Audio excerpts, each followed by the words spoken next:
Baik adik-adik, kita lanjutkan ke pembahasan soal berikutnya. Nah, kebetulan ini adalah soal yang sedikit sulit ya, SBMPTN tahun 2018.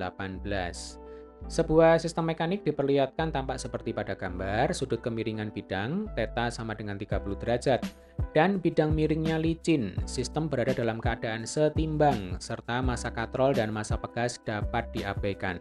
Jadi di sini ada dua katrol dan pegas. Nah, massa pegas dan massa katrol dianggap sama dengan nol.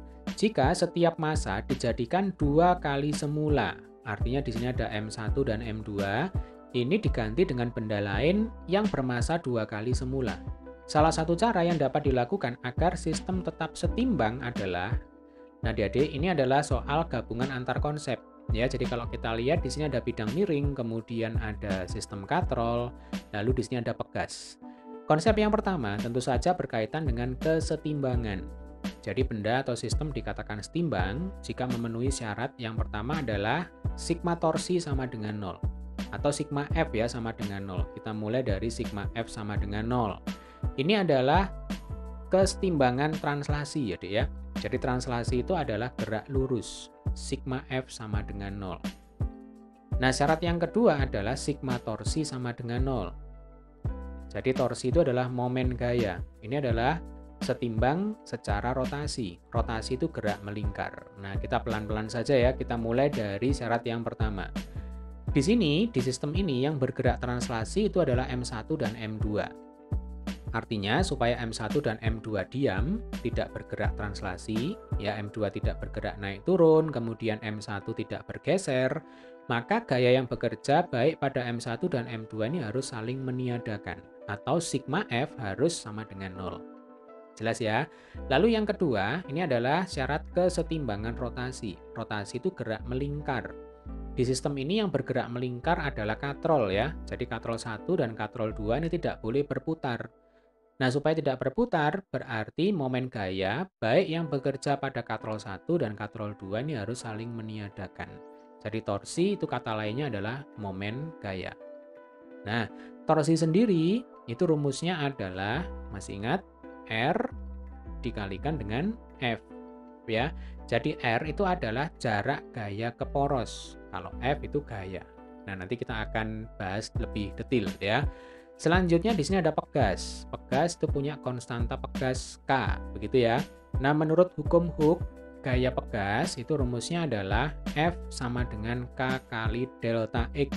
Gaya pegas itu adalah konstanta pegas dikalikan pertambahan panjang yang dialami oleh pegas. Oke, kita lanjutkan. Nah, ini sudah saya sendirikan gambarnya supaya kita bisa lebih fokus ya. Kita akan analisa pelan-pelan. Kita mulai dari M2 terlebih dahulu. Jadi nanti pada M2 akan bekerja gaya berat W2.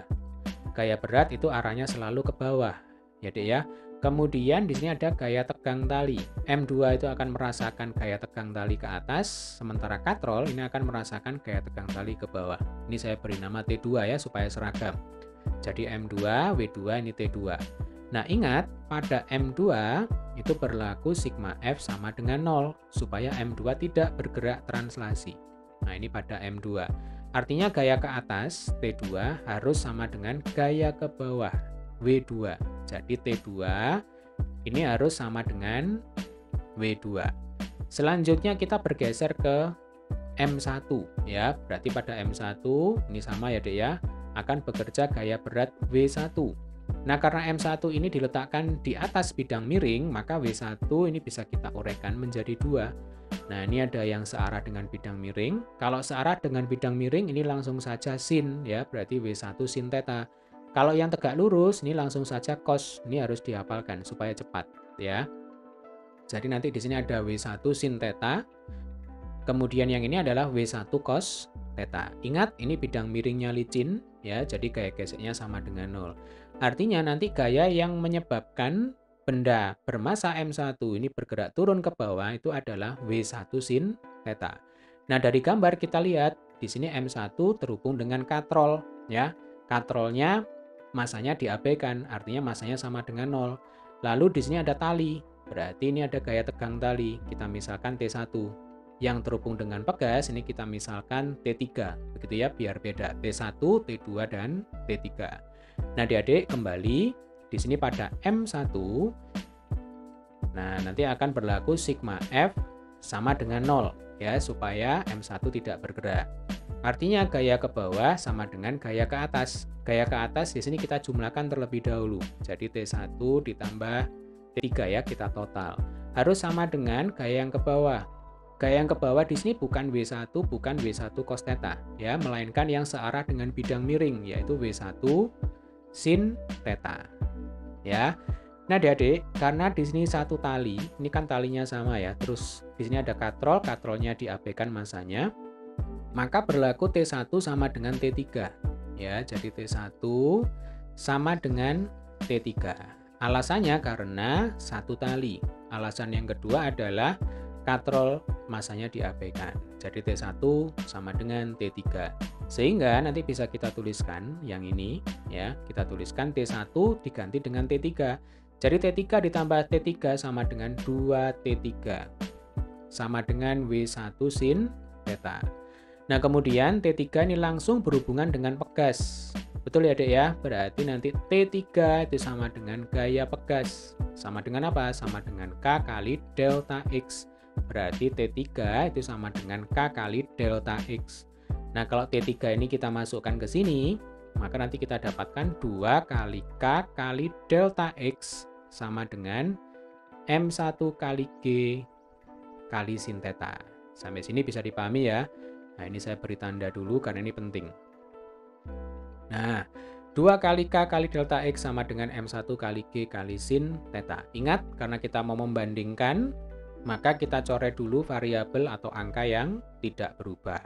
Ya, di dua keadaan itu yang tidak berubah, yang jelas adalah percepatan gravitasi 10 meter per sekon kuadrat. Kemudian sudut kemiringan ini juga bisa kita coret ya, karena tidak berubah. Lalu angka 2. Maka kita dapatkan kesimpulan yang pertama atau hubungan yang pertama. Begitu ya. Jadi K kali delta X ini berbanding lurus dengan M1. Nah, ini adalah kesimpulan yang pertama. Sampai sini bisa dipahami ya, Dek ya. Kalau ada kesulitan, ada pertanyaan, silakan bertanya di kolom komentar. Nah, sekarang kita bergeser ke katrol. Katrol yang di atas ya. Pada katrol berlaku sigma torsi sama dengan 0, setimbang secara rotasi. Ya, ingat torsi itu adalah R kali F atau dibalik F kali R ya, sama saja. Coba perhatikan ya, fokus ke katrol di sini. Nah, di sini ada dua katrol yang berdiameter 4R yang besar berimpit dengan katrol yang kecil yang di tengah, diameternya 2R. Berarti yang besar ini nanti jari-jarinya tinggal dibagi 2 ya. Nah, ini sama dengan 2R, lalu yang kecil ini jari-jarinya sama dengan R. Nah, T1 itu akan menyebabkan katrol cenderung berputar berlawanan dengan jarum jam. Bisa membayangkan ya, jari T1 ini akan menyebabkan katrol berputar berlawanan dengan jarum jam. Sementara T2 yang bekerja pada katrol besar, ini akan cenderung memutar katrol searah dengan jarum jam. Kalau kita misalkan ini torsi 1, yang ini torsi 2, maka nanti torsi 1 harus sama dengan torsi 2. Supaya apa? Supaya sigma torsi sama dengan 0. Atau kalau langsung kita masukkan ya, berarti T1 ini bekerja di katrol yang kecil, kita kalikan dengan R. Ya, didapatkan dari jari-jari dari katrol kecil, ini sama dengan R. Nah, ini jarak dari poros atau jarak gaya ke poros ya, porosnya kan pas di tengah-tengah. Berarti T1 kali R. Sama dengan T2 kali 2R ya, ini T2 yang bekerja pada katrol besar ya. Ini kita kalikan dengan 2R. Nah, ini T2 kali 2R. Maka R-nya di sini bisa kita coret ya. Nah, kita dapatkan T1 sama dengan 2T2. Ya. Nah, T1 itu kan sama dengan T3 yang ini. Betul ya? T1 sama dengan T3.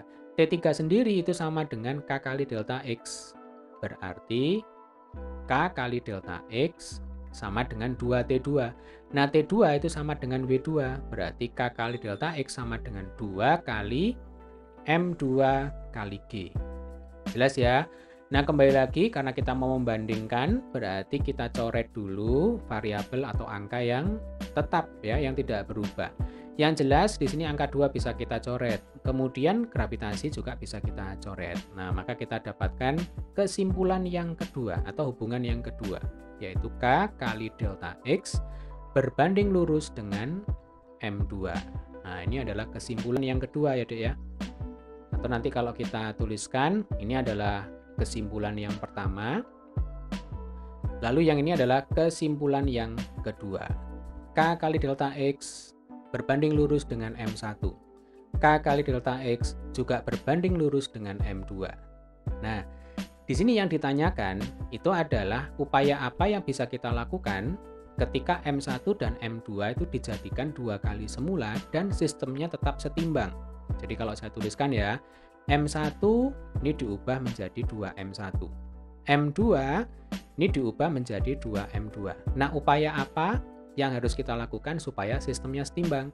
Dari dua keadaan ini, kita tahu bahwa M1 dan M2 itu sama-sama berbanding lurus dengan K dan delta X ya. Artinya supaya setimbang, kalau M1 dan M2 itu dijadikan 2 kali semula, maka nanti ada 2 kemungkinan jawaban ya. Kemungkinan yang pertama adalah K-nya dijadikan 2 kali. Jadi kalau kita tuliskan K sama dengan 2K, sementara delta X-nya tetap. Nah, ini adalah kemungkinan yang pertama. Kemungkinan yang kedua adalah K-nya sekarang tetap ya, dari dibalik, jadi K-nya tetap. Delta X-nya sekarang dijadikan 2 kali semula. Ini 2 kali delta X. Saya ulangi kembali ya. Jadi keadaan 1, keadaan awal, keadaan mula-mula M1 dan M2. Keadaan yang kedua, keadaan akhir, M1 jadi 2M1, M2 jadi 2M2. Kemudian kita punya 2 hubungan di sini. Jadi K dan delta X ternyata berbanding lurus dengan M1. Demikian juga K dan delta X berbanding lurus dengan M2. Nah, artinya ketika M1 dan M2 sama-sama dijadikan 2 kali semula supaya tetap ya. Jadi supaya setimbang, artinya ini harus tetap terpenuhi. Kalau M1 yang sebelah kanan dijadikan 2 kali, maka nanti kemungkinan yang pertama adalah K-nya yang dijadikan 2 kali, delta X-nya tetap. Demikian juga yang ini, ya. Itu adalah kemungkinan yang pertama. Kemungkinan yang kedua adalah K-nya tetap, sekarang delta X-nya yang dijadikan 2 kali semula. Jelas ya? Nah, sekarang yang jadi pertanyaan adalah jawaban mana yang tepat? Karena tidak mungkin kedua jawaban ini benar. Nah, jawaban yang tepat itu adalah kemungkinan yang pertama ya, Dek ya. Sementara kemungkinan yang kedua ini salah. Mengapa? Ingat, tujuan kita di sini adalah supaya M1 dan M2 itu tetap berada di tempatnya, supaya seimbang, ya, dia tidak boleh bergerak. Sementara kalau kemungkinan yang kedua, di sini K-nya tetap, delta X-nya menjadi 2 kali semula. Artinya pegasnya bertambah panjang. Nah, logikanya nanti M1 itu akan bergerak turun ke bawah. Supaya apa? Supaya pegasnya bertambah panjang menjadi 2 kali semula. Nah, itu tidak diinginkan. Yang kita inginkan adalah M1 dan M2 itu tetap berada di tempatnya. Nah, maka yang benar adalah delta X-nya harus tetap. Artinya pegas tidak boleh bertambah panjang. Yang boleh adalah pegasnya diganti dengan pegas lain yang konstantanya adalah 2 kali semula. Ya, jadi jawaban yang benar adalah kemungkinan yang pertama. Sampai sini bisa dipahami ya, Dek ya. Jadi nanti kalau kita kembali ke soal ya. Nah, maka nanti jawaban yang benar itu adalah yang D. Nah, ini yang D ya. Konstanta pegas menjadi 2 kali semula. Dan pertambahan panjang pegas harus tetap. Baik, demikian tadi adalah pembahasan soal kita kali ini. Bagi adik-adik yang belum subscribe channel ini, jangan lupa untuk tekan tombol subscribe, kemudian klik like, dan boleh di-share di sosial media kalian. Selamat belajar, tetap semangat. Sampai ketemu di video pembahasan soal selanjutnya.